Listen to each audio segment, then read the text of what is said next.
And one of the things I love about my Promethean board is I can record like everything that I'm writing on it. So that's one of the advantages of it. I also use my laptop because it's a touch screen for a lot of stuff. So with all of our kind of chapter 3 stuff, one of the things I'm going to do, and I changed this up a little bit yesterday because I started to realize as I was doing stuff on the board and I was putting things on the board that it might be nice if I kind of start kind of color coding things. So if you notice, one of the things I have is everything blue over there is my horizontal stuff. So if I kind of stick with that, I figured if I'm always using blue to represent my horizontal stuff, we should be pretty good that if I draw something in blue, I probably mean it horizontally. Then I'm going to keep green as my vertical stuff. So if you see me using green in some fashion, that's my vertical stuff. And I took a picture of the board so that I didn't have to walk over to the board. So if you're like, wait a second, isn't that the... Yes, it is. And I just posted this onto Google Classroom. So if you haven't taken a picture of that or gotten that in there. So one of the things I did yesterday after class is I realized, I should probably do that with the red stuff over here because the combination really has some horizontal stuff and some vertical stuff in it. And so it'd be nice if I kind of put all that together. So if you notice over here on the right, I have VX written in there, but it's in blue. So everywhere you see a VX or an X, I try to write it in blue. If it's red, it's just the combination. So it's like the initial velocity or the angle and things like that. One of the things I do want to kind of point out before we actually get into the problems, when I did these first couple, really what I did is I was looking at when something was finishing its motion and when it hit. We did like problems like the Niagara Falls, the water going up Niagara Falls, and we were trying to find how fast it was going after it had fallen for a while. Even though I have Pythagorean theorem and TOA up here, in other words, tangent, I want you to realize, even though I wrote those in terms of final, they can also be used with initial stuff. In other words, Pythagorean theorem would still work down here with my initial triangle, except that it would be vi squared equals vx squared plus viy squared. So just kind of watch out for that. I always get a couple people who are like, I can't use Pythagorean because I don't have a final. Well, you can. You just use initial stuff. Same with tangent. Tangent actually is... I wrote it as VFY over VX, but that was when I was trying to find that angle of declination, the final angle. I can also use it for the initial stuff because initially when it takes off at a certain angle, it's got VIY, so that could be the VY part, and then VX. So it might actually be good to write tangent as just VY over VX so you understand it could be initial or it could be final. So I'll just kind of leave that as a possibility. So I put this on here so I can kind of bounce back and forth and use those setups. So here's my first idea. Number 12. This is actually very similar to the video notes that I gave you, which was the one trying to find the time of flight. So I'm going to kind of go through this, but if you haven't watched that video or you kind of ran through it really quick and answered it, but I want to make sure we kind of understand it. The first thing I do whenever I am faced with a problem where they give me an initial velocity and an angle is I'm going to take that information and kind of start splitting it up. I don't want to leave it as VI and angle. I actually want to figure out how fast is it moving horizontally? How fast is that thing moving vertically? Because those are the things we're going to use. And if you notice, a lot of these have that. For example, 15 has a velocity and an angle. Number 16 has a velocity and an angle. Number 18 has a velocity and an angle. Number 20 has a angle and a velocity. So anytime you're seeing that, that's one of the things I'm going to suggest. Like the first step is let's split this up. So I'm going to draw a little picture for number 12 and see if we can kind of go after it. So let's see. Move you out of the way. So there's the ground. Let's put our football player on here. They're kicking the football. Let's put a little football on their foot. I always love to draw pictures. I'm just not very good at it, so you just have to bear with my stick figure people. And so the idea of this one is they are kicking this football with an initial velocity of 25 meters per second, and they kick it at a 60-degree angle. So that's the idea of this particular football problem. The first thing I'm going to suggest we do is don't leave that as 25 and 60. Let's find how fast is this football moving horizontally. In other words, let's find Vx. And how fast is this football moving vertically? Let's find VIY. And to do that, I'm just going to use my two little equations here, the ones that are under the combination. So I'm going to use the fact that Vx can be found with that, and VIY can be found right there. So to find my Vx, I just have to take the initial velocity, which is 25, times the cosine of this angle. Now I know most of you are probably fairly familiar with 60, 30, 90 triangles, 30, 60, 90 triangles. And you probably remember a relationship between all the sides. That's great. However, don't always kind of jump to that as a use, mostly because most of those 30, 60, 90 and 45, 45, 90 triangles were left in radical form. I don't want anything left in radical form. Mostly because we're always using like a calculation. We're trying to find like a velocity or a displacement. And if I said, how far is radical 3 meters? I'd be like, I don't know. What number is radical 3 in a decimal approximation? Then that's exactly what I want you to do. So I always want to kind of simplify it. Now, cosine of 60 is pretty nice because it happens to be exactly 1/2. So horizontally, this thing is moving at 12.5 meters per second. So that's kind of useful.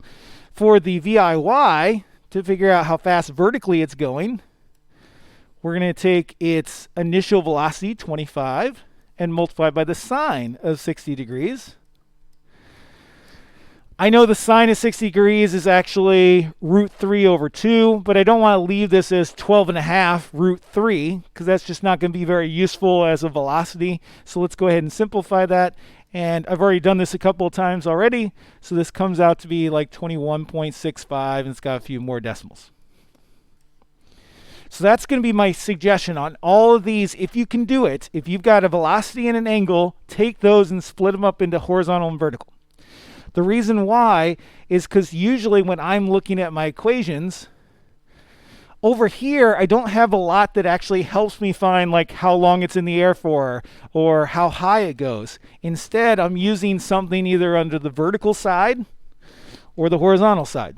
So those are the ones I want to use, and they need Vx and VIYs and not just VI. So that's the one thing I usually point out, even though you may not actually need both bits of information. For example, I know already, having done this problem multiple times, we don't actually need Vx, because we're not going to try to find how far this thing goes. But it's useful.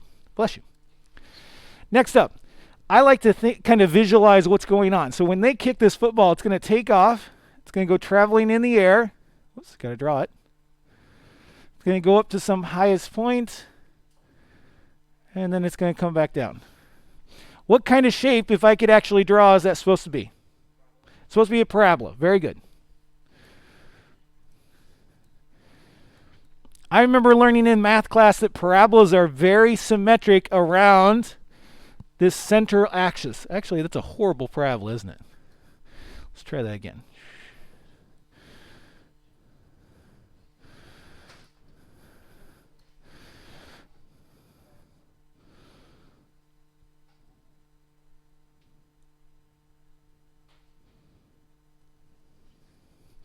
Is that a little better? Still not great. That's a little better. Okay. So I know that parabolas are very symmetric around that central axis. So the central axis would be somewhere right about here. And so I know that the motion going up is very similar to the motion coming down. And we use that. We use that to kind of help us out on problems. The other thing that is very useful in this particular setup is when this football gets to the very highest point, when it is at the top, do I know anything about the football at the highest point? What velocity is 0? Because not its entire velocity.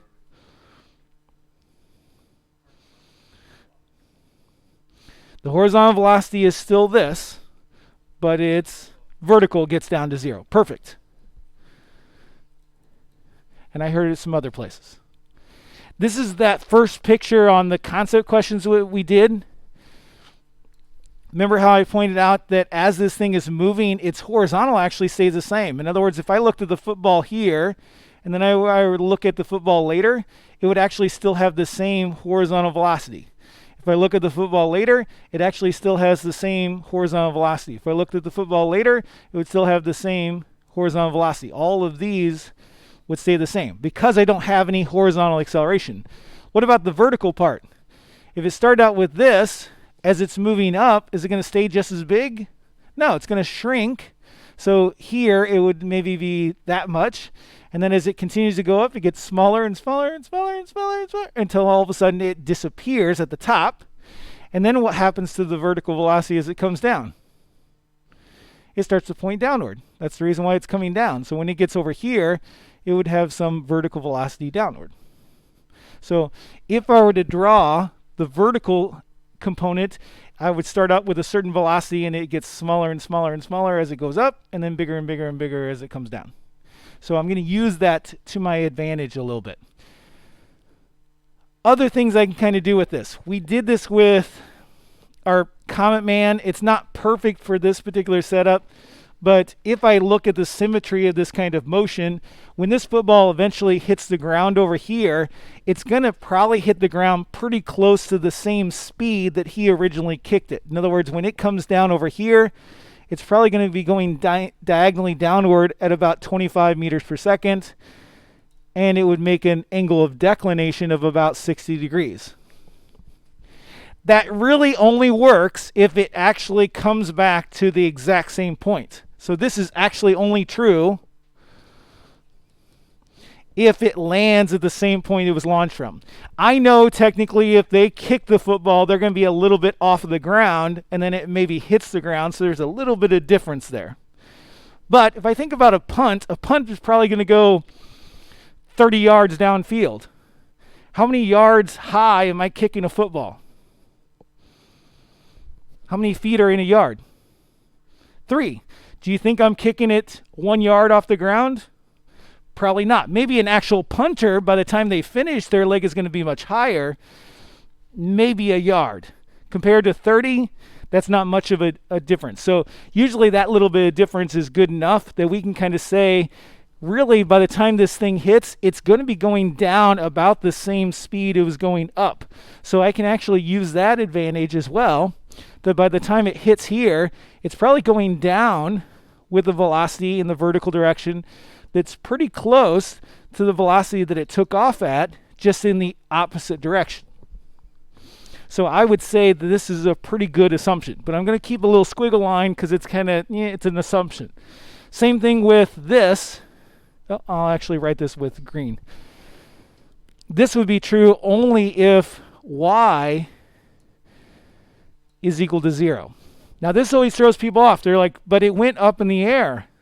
Don't you mean like this y? And remember, y is actually the displacement of this object. If I kick the football from the ground, it goes flying in the air and then it lands on the ground. How much did it vertically displace itself? Well, it started on the ground and it finished on the ground. Y is basically 0. That's why I put it at the very bottom of that last. That's why I put it right down here. I said y equals 0 if launched and land at the same height. So this equation only really worked as kind of an assumption with that. So if I can use that to my advantage, I can say that. Again, I'm going to put a little squiggle equals because it's about equal to 0. It's not perfect. It's kind of like Comet Man. When we did the Comet Man, I know a couple of you didn't do the Comet Man, but we launched him from the floor and then he landed on the floor. Did he really actually launch from the floor? Not perfect. He was a little bit above the floor. So that is one thing that technically, if I was being picky, I should have taken into account. Okay. Our ultimate goal is I want to find how much time this thing is in the air for. So I want the total time in the air.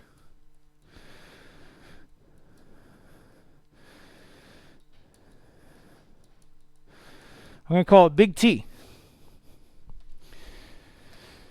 When I look at my equations, there's really only a few equations that I could potentially use. I've got time on the horizontal part, but if you notice all the horizontal stuff, I need to have displacement. To find this time, I need a horizontal displacement. Do I know how far horizontally this football goes? No, they didn't tell me in the problem. They just told me you kicked it at 25 meters per second. Can't use any of that stuff. I will tell you that most of the time you're probably going to use something in the vertical column to find time. What I would suggest, I would actually suggest this top equation. And here's the reason why I'm going to suggest this top equation on this one.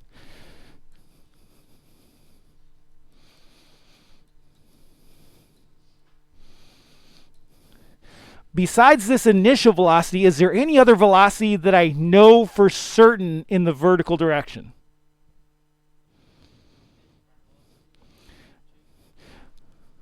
Well, I just want a velocity besides this one and the Vx, but is there another green velocity that I know for certain, that I didn't put little squiggle equal signs?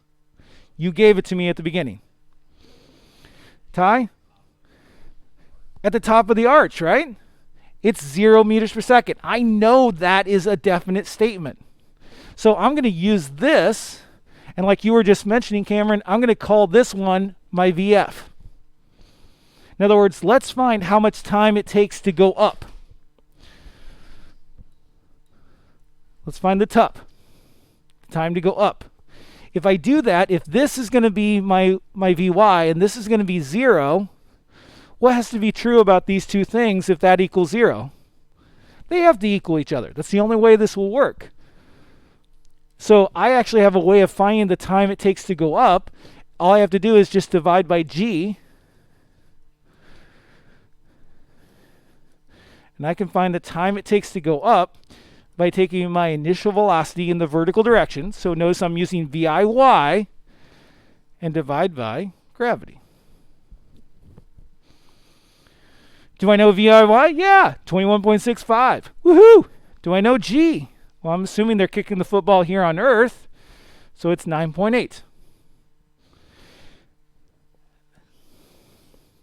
But wait a second, that's not my final. I didn't want the time to go up. I want the total time. But what's true about the motion of this thing? It's parabolic, so it's symmetrical. So I would guess the time it takes to go up is pretty close to the time it takes to come back down. Assuming that it lands at about the same height. And sure enough, it lands at about the same height. So the total time this thing is in the air for is going to be pretty close to being twice the time it takes to go up.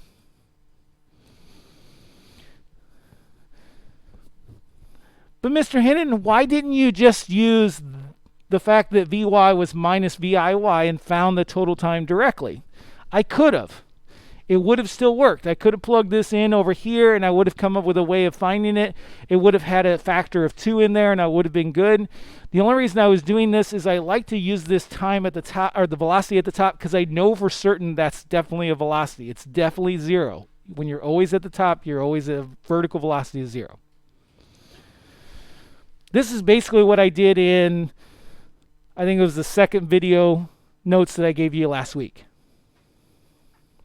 Find the time in the air. And there are other ways to do it. There's actually 2 other ways to solve this. And I kind of tried to sneak those in as we were doing some other ones. So it kind of depends on your situation, but this is probably an easy one.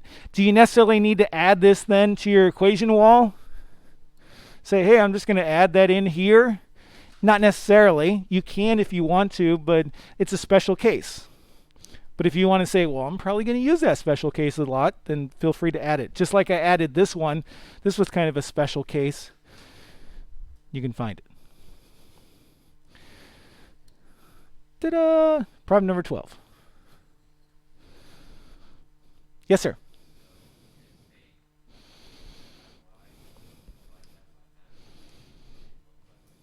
Ding, ding, ding. You are correct. I'm very much I'm going to lead you there, and then you got to finish it out. So do what you just said, and it'll give you the right answer.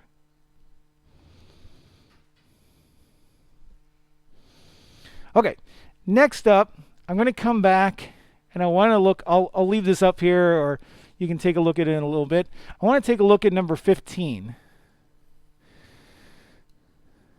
Now 15, unfortunately, I left it on here, but it's not like a complete projectile problem. It's more of, do you understand the vector nature of the velocities? And so because of that, I'm actually going to draw this on the board itself. You have to bear with me. I like to draw pictures, but I am a horrible artist. My sister got all of the art talent in our family, and I got this much. So I draw stick figures. Here is my dolphin. I've been drawing the dolphin all day. My dolphin is absolutely horrible. It actually almost looks more like a bird, but there's the little nose of the dolphin. We got to put a little fin on it. Let's put another little fin over here. So there's my dolphin. Okay. Okay. So that's as good of a dolphin as I got. This dolphin in this problem says it's leaping out of the water at an angle of 35 degrees above the horizontal. So in other words, the dolphin is coming out with some velocity. I don't know what this is, but all I know is that it's at a 35-degree angle. Okay. The next part of 15, which is kind of confusing, is they say the horizontal component of the velocity is 7.7 meters per second. So they're not saying that the diagonal is 7.7. They're saying that horizontally, it's moving forward at 7.7 meters per second.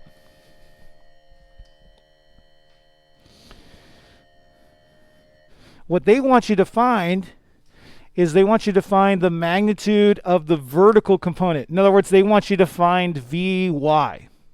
They want you to figure out how much is it moving upward. Well, rather than write it there, I think it's always very useful to actually draw it over here. Because look, I have a nice right triangle. And this is why I was mentioning at the very beginning. Even though I wrote Vx and Viy in terms of cosine and sine, and they're related to Vi, I can actually use the fact that TOA is still true, and TOA will work as long as we are using the correct stuff. The tangent of an angle is always equal to opposite over adjacent, right? TOA. Tangent of an angle is equal to opposite over adjacent. So the tangent of this angle, you're going to see me bounce back and forth a little bit. So the tangent of my 35 degrees should equal, nope, I knew that was the wrong color. Come here. Then I don't have to reach that far. Should equal my, whoops, wrong color, green. My VIY, the vertical component, over the horizontal component. So even though I wrote up on the board that tangent was VFY over VX, it could also be VIY over VX. It's really just the vertical over the horizontal. And this is probably the easiest way to solve this one, because you know how fast it's moving horizontally, you know the angle, you should be able to find the vertical. I always thought this was kind of neat. I actually relate this one to problem number 12. I used to watch football games where one of the things as a physics teacher, I always loved it when they would pop in the corner the hang time of like a kick. They used to do it a lot with college football. And then if you listen to the announcers, they would also tell you how far downfield. Like that, oh, that was a 56-yard punt, or that was a 37-yard punt. And as a physics teacher, I always thought, that's perfect. What they've just given you is the time and the displacement. You can actually find Vx. And knowing the time, you can figure out what VIY is. If you know Vx and VIY, you could actually figure out what angle they kick the football. You could figure out how fast they kick the football. And I was just thinking, as a special teams person, if they had any kind of physics background besides just recording the time, it'd be great to know, hey, my punter can kick it at 37 meters per second or 65 miles per hour or whatever you're trying to calculate. And just all you would need is 2 bits of information, the time in the air and how far downfield. So I always thought that was kind of a neat one, but that's the physics nerd in me.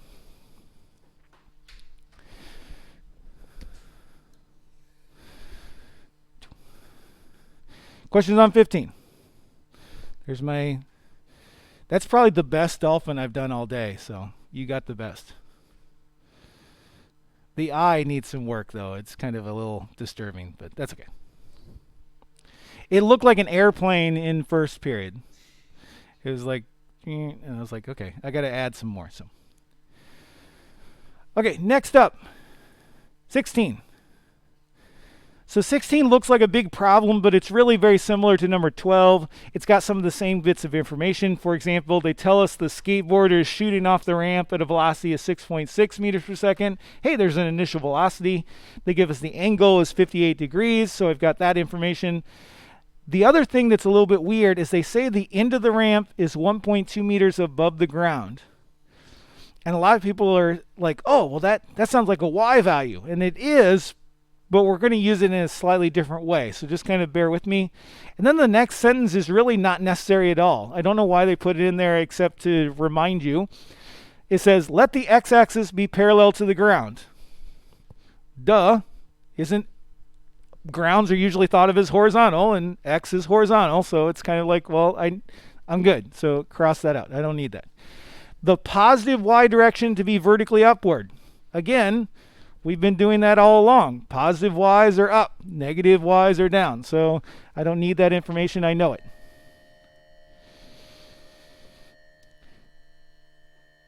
The next statement says, and take the origin, the point on the ground directly below the top of the ramp. I am actually going to ignore that statement. I do not suggest you do that.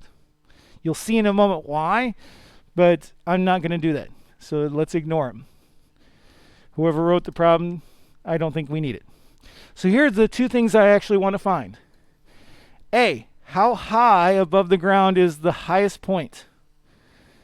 That sounds like a vertical information. So I'm going to try to figure out how high he goes.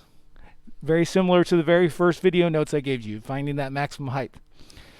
Next up, when the skateboarder reaches the highest point, how far is the point horizontally from the end of the ramp? So in other words, we're going to find an X. We're going to find some horizontal information. So it sounds like I'm finding Y and X. So I should be pretty good. Let's find new page. Let's get this drawn out. Okay, 16. Again, there's the ground. Let's put a ramp on here. Which ramps to me are basically just big triangles. Skateboard. Skateboarder. Better put a helmet on him. There we go. Let's put some little funny things on the top of their helmet. There we go. So they're going to take off from the end of this ramp at 6.6 meters per second. And they're going to take off at a 58-degree angle. I'm not going to really use that except to do two things. I'm going to try to figure out how fast is the skateboarder going horizontally. Let's find their Vx. And how fast are they going vertically? Let's find their VIY. So just like I did before, I'm going to make a little Vx column. I'm going to take 6.6 times the cosine of 58 degrees to find that Vx. And then for VIY, I'm going to take my initial velocity, 6.6, times the sine. Turn so I don't trip myself. I've actually already calculated these.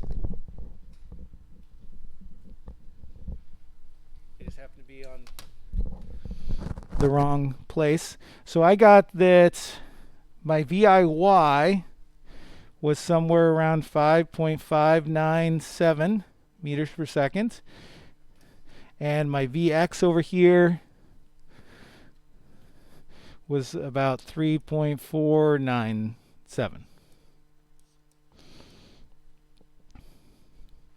One of the things you want to make sure before we get to test time next week, that your calculator's in degree mode. I noticed, Ty, on that golf range thing, you had a couple of calculations that came out to be negative, and then it asked you, were your calculations the same as the simulation? You said no, and I think what happened is I think your calculator wasn't in the right mode. So I put a little note about that. So now I'm ready to kind of answer the other parts of the question. They want to know how high do they go. So I'm going to kind of draw out my nice little parabola, see if I can get a good parabola here going.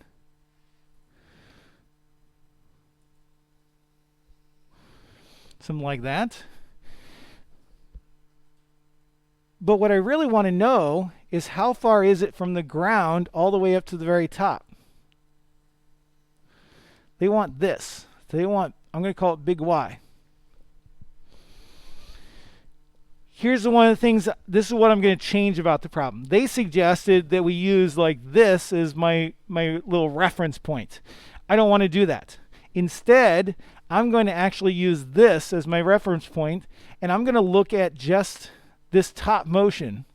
Because if I continue a little dotted line across here, this is my nice little symmetric parabola. I know this is the part going up, this is the part coming down. When it gets to right here, it's at the same height that he was launched from on the ramp. We're good.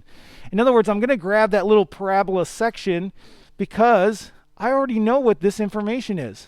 How high is the end of the ramp off the ground? They said it's 1.2 meters. Then how far is it from here, that little dotted line, down to the ground? It's still 1.2 meters, right? This is a nice little horizontal line. So here's what I'm going to change about this problem, is I'm not actually going to find big Y directly. I'm going to find little y. Little y is going to be from here, this kind of diagonal horizontal line, my x-axis if you will, up to this highest point. What would big Y be equal to then? It would just be little y plus 1.2. So if I can figure out little y, I just have to add 1.2 to it, and I've got my final answer. So that's the only thing I would change about it. I don't know why they wanted to make this kind of the point. I guess because you're measuring from the ground, but it's not, you don't have a good parabola from there, and I think that throws things off. So how am I going to find little y? Well, what was the other thing I said? It's very useful. Cameron and Ty helped us out, and we got it all figured out in problem number 12. What is true about the velocity right up there? 0.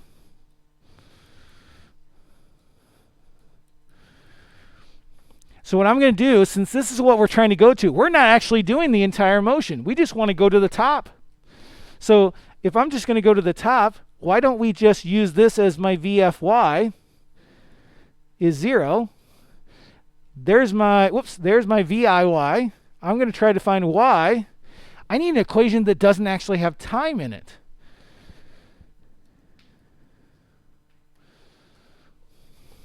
So looking at here, that's got time. Can't use that one. This has time. Nope. Nope. Nope. Hey, what about this bottom one? It has VFY, VIY, G, and Y in it. It looks like a good one that I should be able to find everything I need. And for this one, I think it would be a perfect one, to get my little y up here.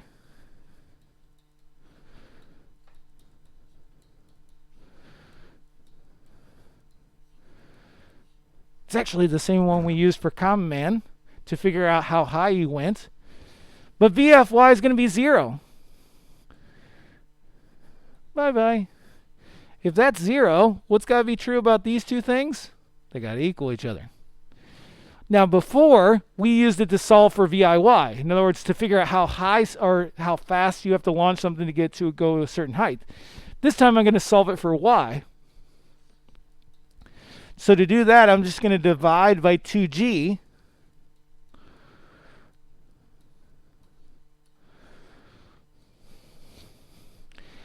But bam, I got a nice little way of finding how high is this skateboarder going to go based off of how fast they were moving vertically off the ramp. Notice I'm not going to put in 6.6. I'm going to put in the 5.597 because that's how fast they're moving upward, and that's what allows me to figure out the height. That'll find little y, but if I want to know how high off the ground, we're just going to have to add that extra little 1.2 in.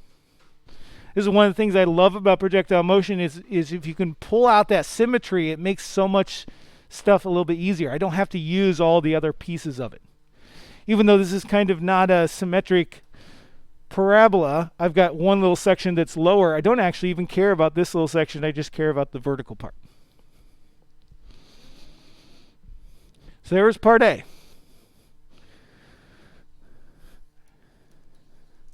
Got little y, add 1.2, we got it. Part B wants to know how far horizontally does the skateboarder go by the time they get to that highest point. So the reason why I'm going to use my picture is I'm going to see if I can actually represent what I mean by part B. So part B wants to know from here, from the end of the ramp to the point where they're at their highest point, how far horizontally did they go? So they don't want the distance along the parabola. I always got a couple people that thought they wanted to find the distance along the parabola. In all the math classes I ever took in college, in high school, I never actually found I never did anything where we measured distances along a parabola. I found an equation for it, but I've never done anything with it. So I was like, nah, that can't be what they want. What they want is they just want the horizontal part. They just want to know how far is it from here over to here. If you were to measure how far away, maybe he's trying to jump something. So how far away should that object be that he's going to try to jump? They want this. They want x. So for part B, I want to try to figure out x. Well, to find x's, according to my equation on the blue side, there's only one equation for it. I have to take Vx. Hey, I know Vx. And I have to multiply it by time. Oh, crap. We didn't find time on this one. But I just got done with this problem. If I knew a way of finding how much time it took to get to the very highest point, that might be very useful. If I just had an equation that would find the time it takes to go up. Well, look at, there it is, the time to go up. So I should be able to find the time it takes to go up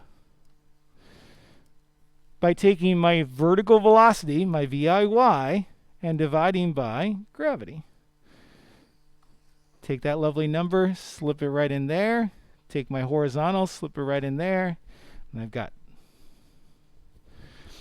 ta-da, great little way of finding how far horizontally something goes. Couple little things to watch out for. One, I always get a few people who are like, they're big triangle people. And they're like, Mr. Hannon, can't you just make a triangle to solve this one? Because they're like, you already found y, and you know the angle. Can't I just do like an XY angle type of triangle?